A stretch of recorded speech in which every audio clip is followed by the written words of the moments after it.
Welcome back to another episode of Mind Your Space. I'm your host, Queen, and today we're going to be talking about something that no one talks about in the motherhood space, in becoming a mother.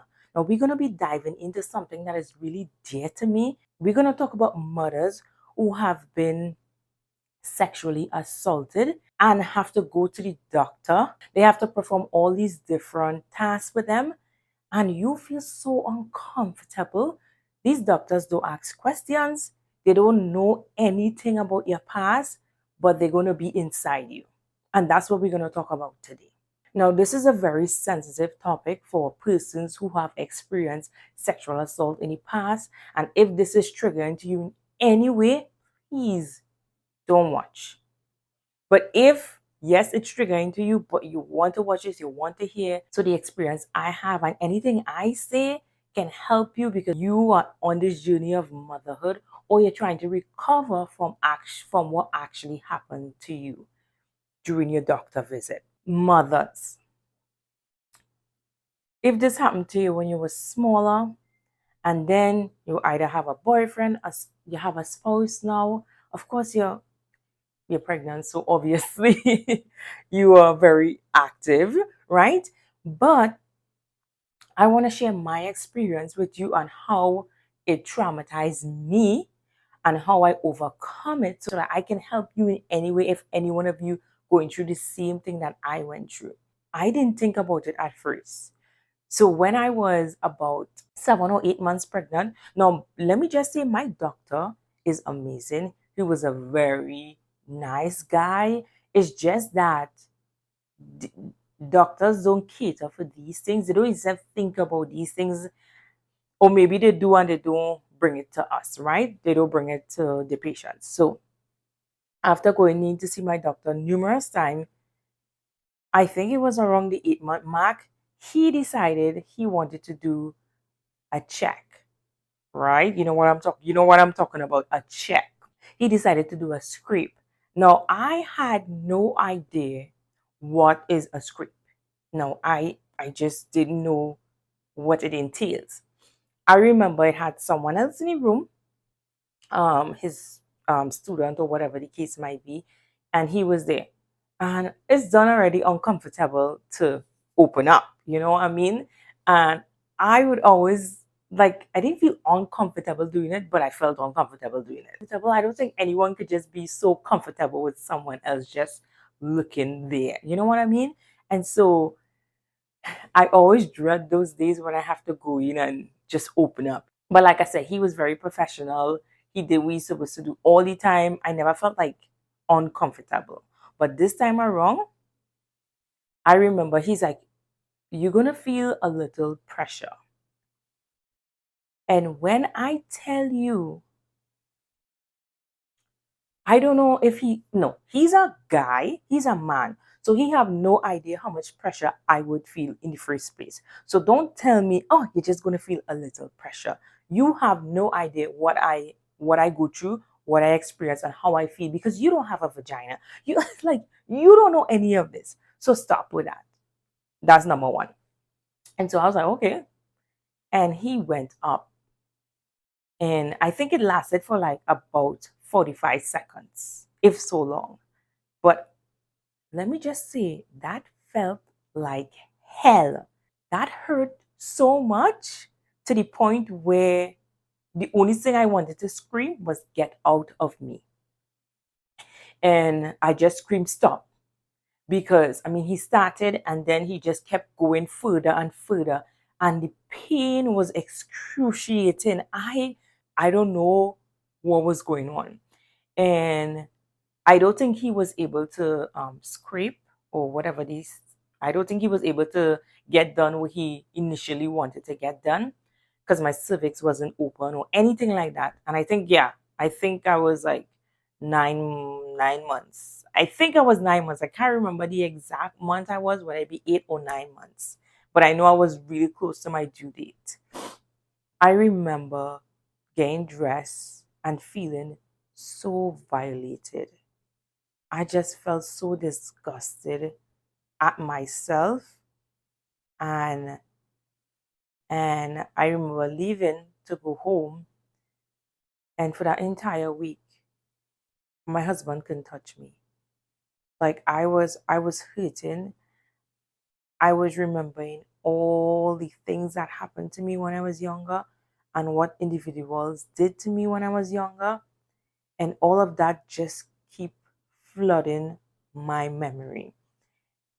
And let me tell you, that shit hurt. It hurt so much that it caused tension within our relationship. And I didn't know like what to say to my husband at the time because like I said, I was hurting so much. And I'm like, okay, what is going on with me? Like I shouldn't, like in my mind, I told myself this shouldn't be affecting me like this. So I'm like, why is this affecting me like this? I asked all these different questions. And because I've been through therapy, I've done all the things that I needed to do to, in my mind, get over what happened to me when I was younger. And I realized that there's not something you can just get over. And it took me a long time to realize that. And there's a lot of triggers in your life that will happen that would trigger that traumatic moment, even though if you've been through therapy.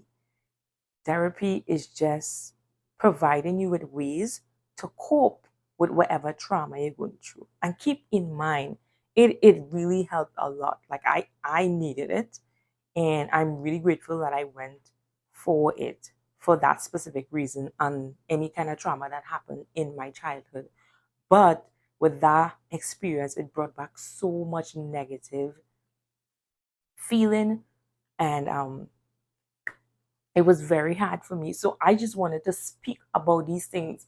Mothers who have been sexually assaulted, who is going into this doctor's office, and then they're doing all these checks and they're doing scraping and they're doing all these different things and they're just saying, oh, this is going to hurt. You're just going to feel a little pressure, but not knowing that the experiences that we have when like we have in the past and how these things are triggers for us and that we still have to live through this as mothers. Like, yes, we want our kids, we want our child, right? But we have to relive these moments over and over and over again when going into this doctor's office to get any kind of check because you feel so uncomfortable. Even though your doctor is prim and proper, you still feel uncomfortable and it will sometimes, like this instant, it trigger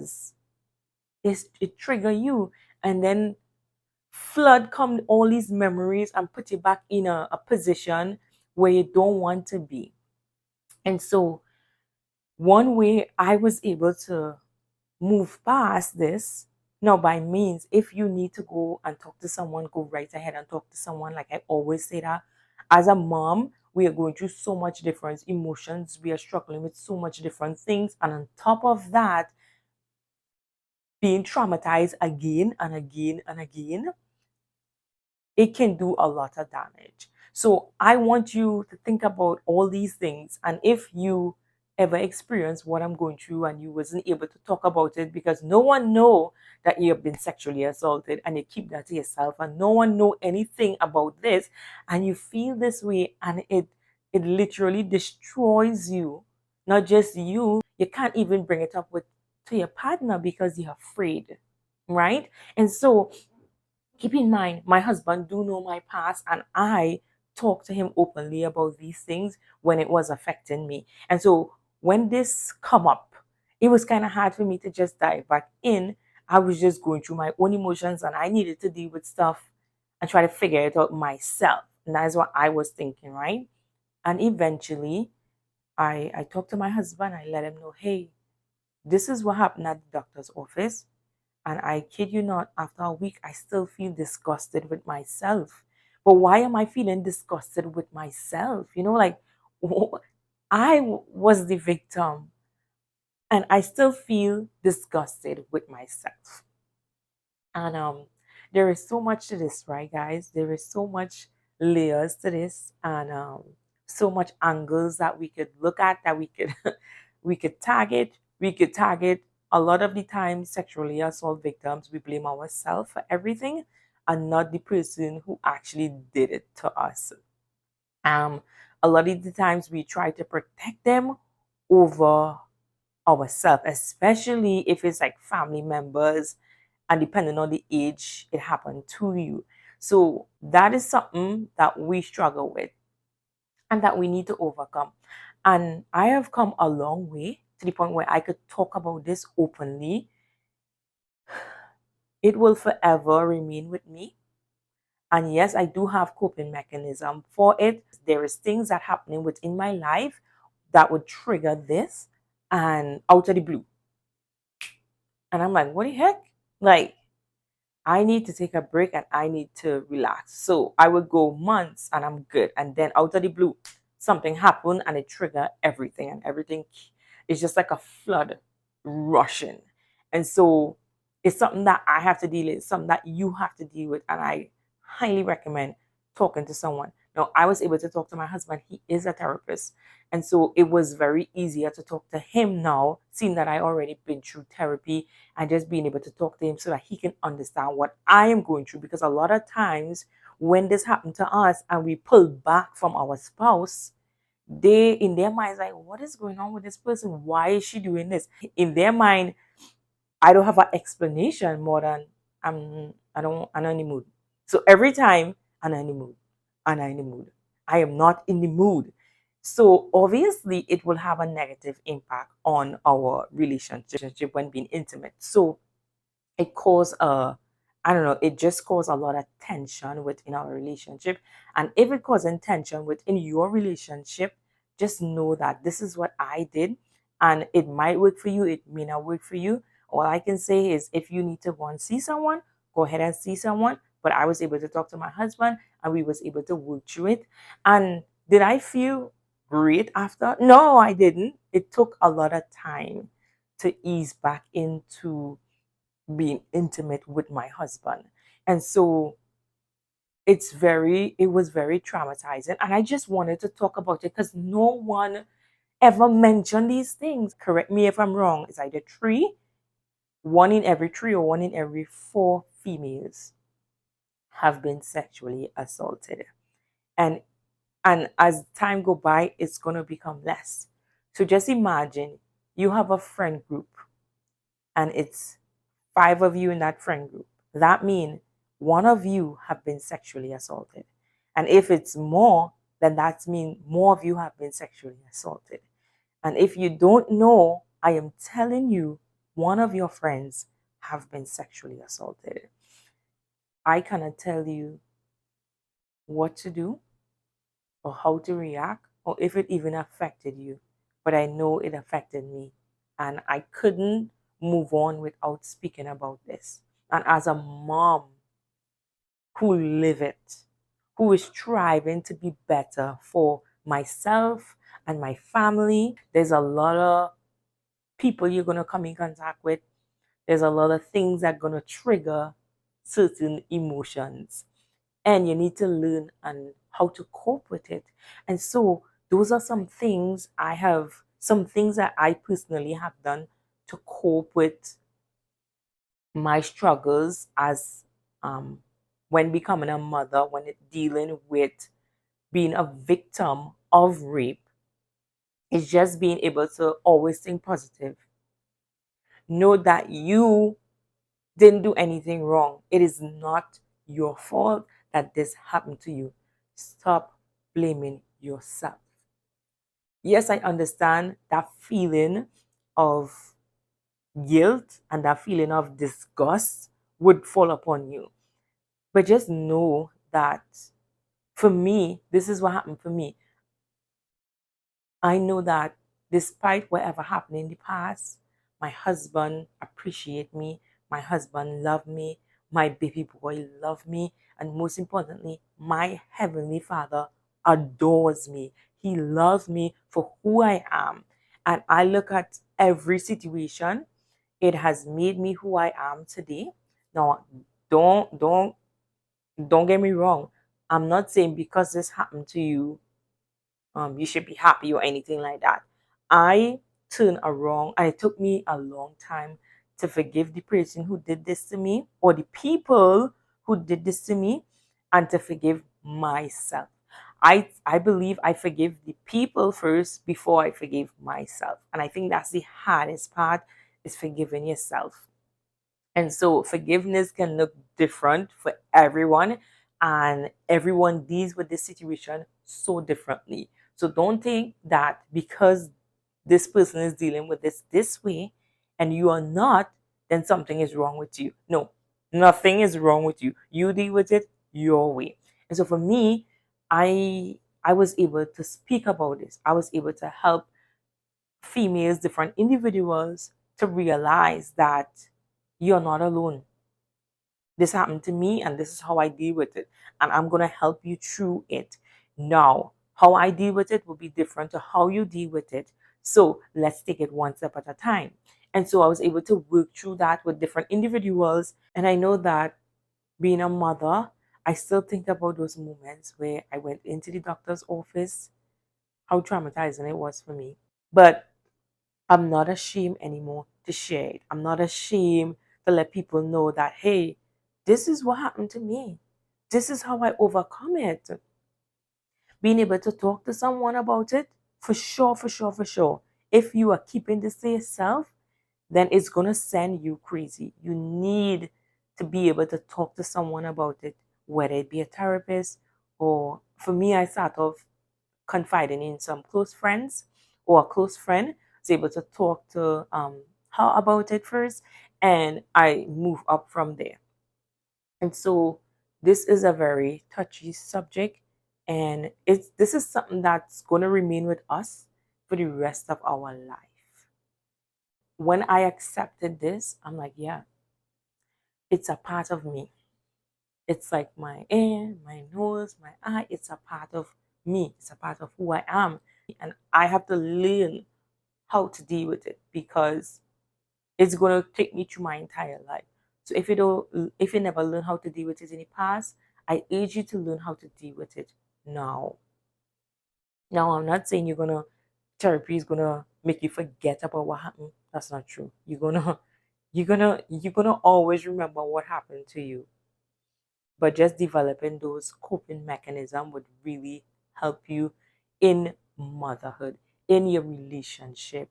Because trust me, you and I know both that it affects our relationship tremendously. And not being able to deal with it, I, I don't know where our relationship would be, me and my husband relationship would be. And so I'm just really happy that I was able to deal with it. And if this helped in any way, please leave a comment down below. Let me know if that's okay with you. Just let me know your thoughts, because this is the reason why I started Mind Your Space. Mind your space. And when I say mind, it means the way we think. That is why I developed this coping mechanism, because in order for us to accomplish what we set out to accomplish, in order for us to overcome certain things, certain challenges within our life, it first starts up here. It first starts up here. And so we need to think differently. And when we start thinking differently, we're going to start to act differently. Our actions would be different. So please keep that in mind. And your space, please, I can't stress this enough. Please be mindful of the people that you keep around you, because a lot of times these things are triggers to us. And if you realize something is a trigger to you, please address it. Please seek help so that you wouldn't fall back in that same mess over and over again. So this is why Mind Your Space is important, because I want to empower mothers to believe in themselves, to realize that you can do whatever it is you put your mind to, despite your past, despite what happened to you in your past, okay? Whether it is, and you are not just a mother, whether you be a mother or wife, you can be anything that you want to be. As I go through motherhood, I was trying to find myself. I was lost for a long time through pregnancy, and just being able to find myself was realizing that I wanted to help other moms, empower other moms to take charge of their life, their relationship, to feel like you are something. Because a lot of the times that was something I was missing, to feel like I meant something. And that was all in him. And that is why it's so important to have a really good mindset and to continue to work on it. And it could be towards anything, whether it be you starting your own business, whether it be you becoming the best mother that you can be, not other people want you to be, that you can be, whether it be being a good wife, whether it be just doing something that empowers you. It all starts with up here. So that you can see that you are not alone, that there are other mothers on this journey with you, whether it be just overcoming the struggles of motherhood, whether it be just focusing a little bit on themselves, because that is crucial as well. There is a lot of struggles of motherhood, but just know that you are not alone, and we're going to talk about it. Thank you so much for watching. Remember to like and subscribe. Share this with a friend. You never know who this would touch. You never know who going through the same situation, and who it would help. Until then, mind your space.